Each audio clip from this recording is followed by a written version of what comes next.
కుమార్ గారు. నమస్తే.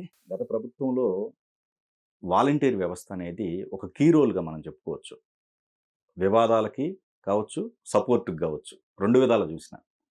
సో, ఇప్పుడు ఆ వ్యవస్థని మొత్తం రద్దు చేయాలని, లేకపోతే ఇంకొక కొత్త వాళ్ళని తీసుకుంటారు. మొత్తానికి ఏదైతే ఏమైంది కోర్టులో మటికి ఇష్యూ జరుగుతా ఉంది దానికి సంబంధించి.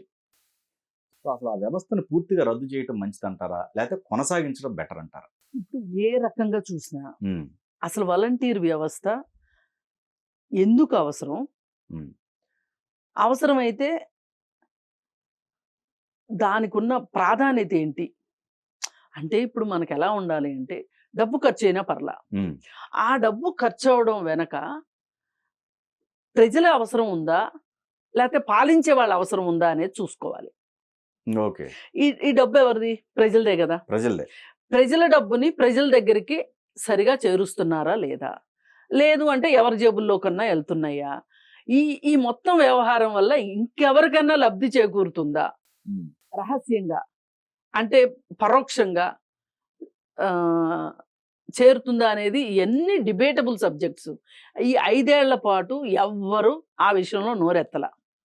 ఎన్నో సార్లు వాలంటీర్ వ్యవస్థ చేస్తున్న అకృత్యాల గురించి అలాగే డబ్బు దుర్వినియోగం అవ్వటం గురించి నాలాంటి ఇండిపెండెంట్ పీపుల్ మాట్లాడారు తప్పితే జగన్మోహన్ రెడ్డి అంటే ఇష్టం ఉన్నవాళ్ళు లేకపోతే ఇష్టం ఉన్న ఎనలిస్టులు కావచ్చు, మేధావులు కావచ్చు, ప్రొఫెసర్లు కావచ్చు ఏ రోజు వాలంటీర్ వ్యవస్థ గురించి ప్రశ్నించలా. హ్మ్. ఎందుకు ప్రశ్నించలేదు అంటే వాళ్ళు జగన్మోహన్ రెడ్డి ఏం చేసినా కరెక్ట్ వీళ్ళకి. ఇప్పుడు ఓడిపోయాడు కాబట్టి కొంచెం గొంతులు లేస్తున్నాయి గాని వీళ్ళకి, మళ్ళీ జగన్మోహన్ రెడ్డి గెలిచి ఉంటే ఇంద్రుడు, చంద్రుడు, సూర్యుడు, వీరుడు అని ఉండేవాళ్ళు వీళ్ళు. అసలు ఆయన వల్లే సూర్యోదయం, చంద్రోదయం అవుతున్నాయని కూడా మాట్లాడగలరు వీళ్ళు. అయితే మరి వీళ్ళెందుకు ఆ రోజు వాలంటీర్ వ్యవస్థ అసలు నిజంగా అవసరమా? హ్మ్. ఇప్పుడు ఒక కొత్త విధానం పట్టుకొచ్చామండి మనము. అంటే ఇంటింటికి అని చెప్పేసే కదా సర్వీసెస్ అనేది. కాదండి. ఏదైనా ఒక కొత్తది తీసుకొచ్చేటప్పుడు ఏం చేయాలంటే, హ్మ్. పైలట్ ప్రాజెక్ట్ కింద ఒక జిల్లాలో అమలు చేయాలి. అమలు చేసి ఆహ్, బాగానే ఉందా లేదా? ఓకే. ప్రజలకు ఉపయోగం జరుగుతుందా లేదా? మనం పెట్టిన డబ్బుకి సరి అయిన మనం అనుకున్న ప్రయోజనాలు అంటే మన ఎయిమ్స్, ఆబ్జెక్ట్స్ ఇవన్నీ ఉంటాయి గదా! అవన్నీ అవుతున్నాయా లేదా అనేది చూసుకోవాలి. ఇక్కడ ఎయిమ్ ఏంటి? 50 ఏళ్ళకి ఒక వాలంటీరు. ఈ 50 ఏళ్లలో దగ్గొచ్చినా, తుమ్మొచ్చినా, మలబద్ధకం వచ్చినా వీళ్ళే జూసుకోవాలి. అని గదా! అంత అవసరం ఉందా? హ్మ్. మనం ఫస్ట్ అది ఆలోచించాలి. ఓకే. 50 ఏళ్ళకి ఒక మనిషి ఎళ్లి ప్రతిదీ చూసుకోవాల్సినంత అవసరంలో ప్రజలున్నారా? హ్మ్. ప్రతీదీ ఏం లేదండి. అహా! కొంత లిమిటెడే వాళ్ళకి ఇప్పుడు. మీరు భలే వాళ్ళండి. ఆ! వాళ్ళకి రేషన్ ఇంటికి తీసుకెళ్ళి ఇస్తారు. అవును. పెన్షన్‌లు ఇంటికి తీసుకెళ్ళి ఇస్తారు. హ్మ్. వాళ్ళకి ఏమైనా ఆఫీస్‌లో ఏమన్నా పనులు గావాలి అంటే చూస్తారు. అలాగే ఏమైనా టెక్నికల్ సపోర్ట్ ఏమన్నా కావాలి అంటే చూస్తారు. ఇప్పుడు దానికి సచివాలయ సిబ్బంది ఒకటుందిగా. ఇప్పుడు ఉన్నారు. ఆ! ఇప్పుడు జగన్ చేసిందేంటంటే సచివాలయ సిబ్బంది ఎదురు తిరిగే అవకాశం ఉంది. ఓకే. మేము చెయ్యము అని సహాయ నిరాకరణ చేసే ఉద్దేశం ఉండొచ్చు వాళ్ళకి. ఓకే. కానీ ఈ వాలంటీర్లయితే ఇది జగనన్న పెట్టిన భిక్ష. ఓకే. జగనన్న ఇచ్చిన ప్రసాదం ఇది ఈ జీవితం. ఈ ఉద్యోగం. అందుకని మరింత వినయంతోటి, మరింత శ్రద్ధాశక్తులతోటి డైరెక్ట్‌గా రిపోర్ట్ చేస్తారు. అదే ఇప్పుడు ఆరోపణలు కూడా అంతే వచ్చాయి. ఇప్పుడు వాళ్ళు ప్రభుత్వానికి కాకుండా ఒక పార్టీ పరంగా పనిచేశారు అని అదేనండి. చెప్పేసి కూడా. ఇప్పుడు ఆ! అసలు 50 ఏళ్ళకి ఒక మనిషిని పెట్టాలి అనే ఒక దురుద్దేశం ఏంటి అంటే, ఈ 50 ఏళ్లలో ఇన్ఫర్మేషన్ కూడా ఇన్ఫర్మేషన్ తీసుకున్నారు. అది అని కదా! అని కూడా వచ్చింది. ఆ ఇన్ఫర్మేషన్‌ని హ్మ్. వీళ్ళకిచ్చిన ట్యాబుల్లో పెట్టి, ఈ ఇన్ఫర్మేషన్‌ని పైకి పంపించారు. ఇప్పుడు ఈ ఈ ఇళ్లల్లోనే కొంతమంది చెప్తుంది ఏంటి అంటే, హ్మ్. ఏమన్నా ఆడపిల్లలు ఉన్నారనుకోండి. ఆ ఆడపిల్లలు ఎవరితోన్నా స్నేహాలు చేస్తున్నారు అనుకుందాం. ఆ విషయాలు గూడా ఆహ్, మాట్లాడి అంటే వీళ్ళు ఒక రకంగా వేగుల వాళ్ళనేవాళ్ళు. పాత రోజుల్లో గూఢచారులనేవాళ్ళు. గూఢచారులా? ఆ టైప్‌లో పనిచేశారండి వీళ్ళు వాలంటీర్లు. అంటే పాపం అందరూ పనిచేశారని నేననను. కానీ వాళ్ళ పెట్టిన ఉద్దేశ్యం అయితే అది. ఓకే.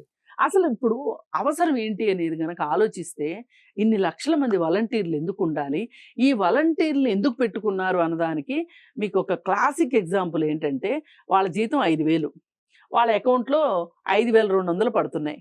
ఆ 200 దేనికోసం? వాళ్ళంట సాక్షి పేపర్ కొని చదవాలంట. మళ్ళీ ఇంకో పేపర్ కొనడానికి లేదు. 200 ఎక్స్ట్రానా లేకపోతే దీంట్లో కట్ అవుతున్నాయా? లేదు, extra extra 200. Extra 200. Okay okay. వాళ్ళు సాక్షి పేపర్ కొనాలి. సాక్షి పేపర్ కొని అంటే వాళ్ళని సాక్షి మత్తులో ఉంచాలి. ఉంచితేనే కదా 100 కోట్లు నెలకి, ఆ, అంతేనా? అంతే ట్రాన్సాక్షన్ సాక్షికి వెళ్ళింది. ఇప్పుడు దీని గురించి ఉషోదయ పబ్లికేషన్స్ వాళ్ళు ఢిల్లీ దాకా వెళ్ళి కేసులు వేస్తే, ఢిల్లీలో సుప్రీంకోర్టు ఏం తీర్పు ఇచ్చిందంటే, ఏ పేపర్ అయినా కొనొచ్చు, సాక్షే కొనాలని లేదు. ఇప్పుడు వాలంటీర్లు అందరూ ఉన్నారండి. ఒక వాలంటీర్కి ఈనాడు ఇష్టం, ఒక వాలంటీర్కి ఆంధ్రజ్యోతి ఇష్టం, కానీ మీకు ఆ స్వేచ్ఛ ఉంది అని చెప్పింది.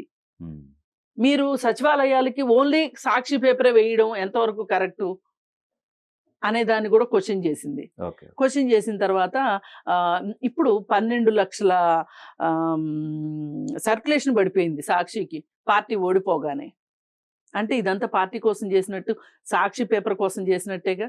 అంటే ఇప్పుడు ఈ వాలంటీర్లు అందరూ కూడా పార్టీ కార్యకర్తల, లేకపోతే ప్రజలకు సేవ అందించే సేవకుల? అసలు మనకి ఎక్కడ వాలంటీరు అంటేనే అర్థం ఏంటి అంటే, స్వచ్ఛందంగా వచ్చి పనిచేసేవాళ్ళు అని అర్థం. వాలంటీర్లకు డబ్బులు ఇవ్వాల్సిన అవసరం లేదు. నువ్వు ఎందుకు డబ్బులు ఇచ్చావు మరి? ఎవరి దగ్గర నుంచి ఇచ్చావు? ఇప్పుడు నీ పార్టీకి చాలా డబ్బులు ఉన్నాయి. నువ్వు మోడీ ప్రసాదించిన ఒక పెద్ద ఇది ఉంది కదా, ఒక మీకు ఏటీఎం లాంటిది. అందరినీ ఏటీఎంలు అంటాడు కానీ ఆయన ఒక ఏటీఎం ఇచ్చాడు వీళ్ళకి, అంటే అన్ని రాజకీయ పార్టీలకి. ఏంటది? ఎలక్ట్రల్ బాండ్స్ కొనుక్కోమని చెప్పాడు. వేరే వాళ్ళందరూ బాగా డబ్బులు ఉన్న బిజినెస్ పీపుల్ అందరూ ఎలక్ట్రల్ బాండ్స్ కొనుక్కున్నారు పార్టీల దగ్గర. కొనుక్కొని పార్టీలకి డబ్బులు ఇచ్చారు. ఇచ్చినప్పుడు వాళ్ళు ₹1,00,00,000 ఇచ్చారనుకోండి, వాడు 3 కోట్లు కాంట్రాక్ట్ తీసుకోకుండా వీళ్ళకి ₹1,00,00,000 ఫ్రీగా ఇస్తాడా? అంటే డైరెక్ట్గా పార్టీలకి వాళ్ళ వాటా ఇచ్చే ఏర్పాటు చేశాడు మోడీ.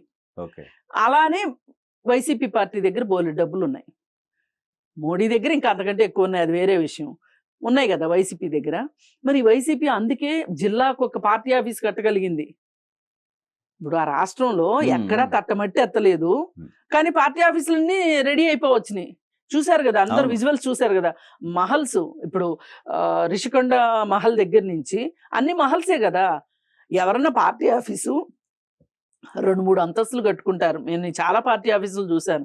ఇలా అంతఃపురాలు కట్టడం నేను ఎక్కడా చూడలేదు. ఇది మొదటిసారి, ప్రపంచంలోనే మొదటిసారి జరుగుతుంది ఇది.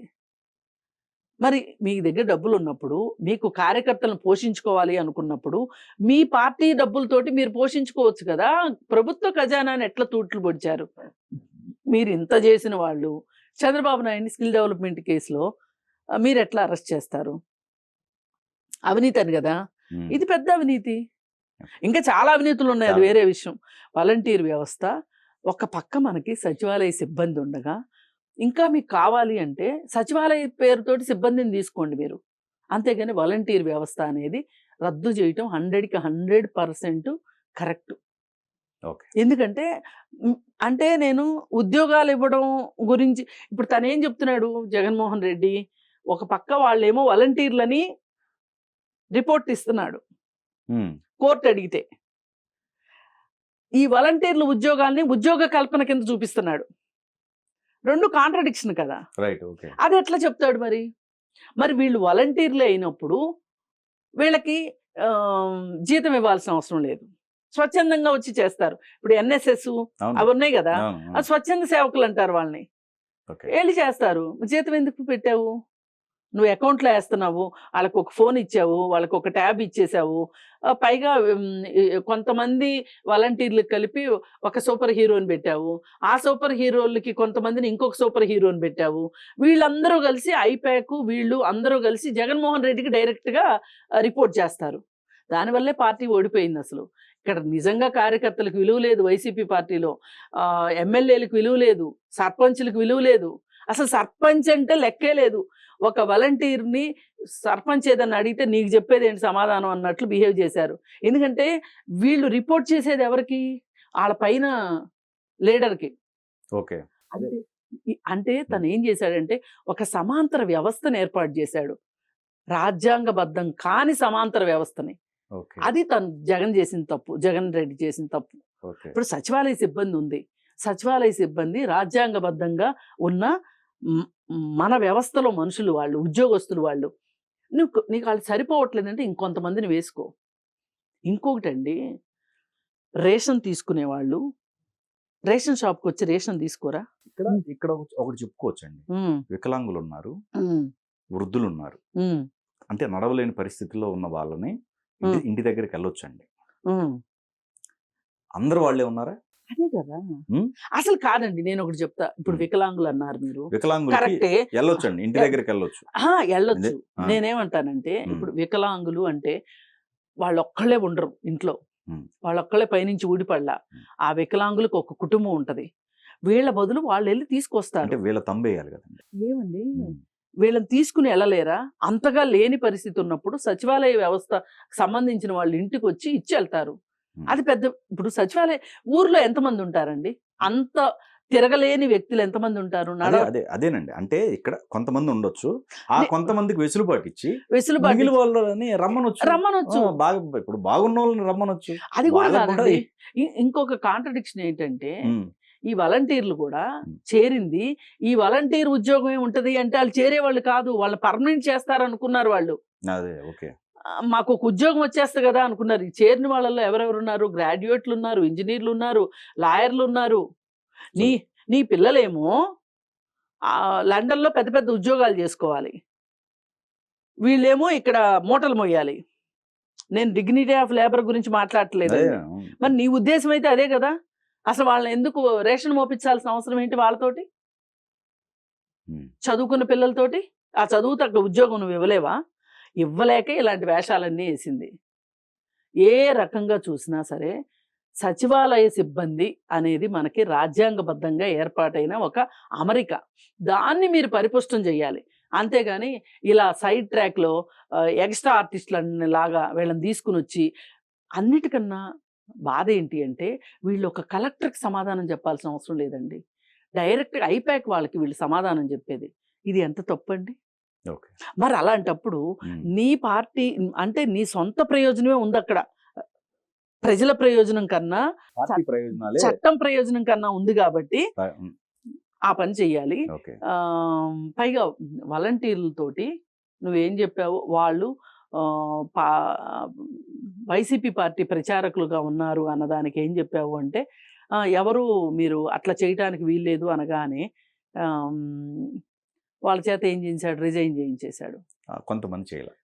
కొంతమంది చేయలేదు. హ్మ్. కొంతమంది చేశారు. చేశారు కొంతమంది. చేశారు. అవును. కొంతమంది రిజైన్ చేశారు. హ్మ్. అసలు రిజైన్ చేసిన వాళ్ళు ఏ కారణంతో చేశారు? హ్మ్. నీ మీద వాళ్ళ మెడకే చుట్టుకుంది. ఇప్పుడు రిజైన్ చేసినోళ్ళ పరిస్థితి అర్థం కావట్లా. అదొకటి. అర్థం కావట్లా. హ్మ్. అందుకని ఒక రకం ఒక మాటండి. హ్మ్.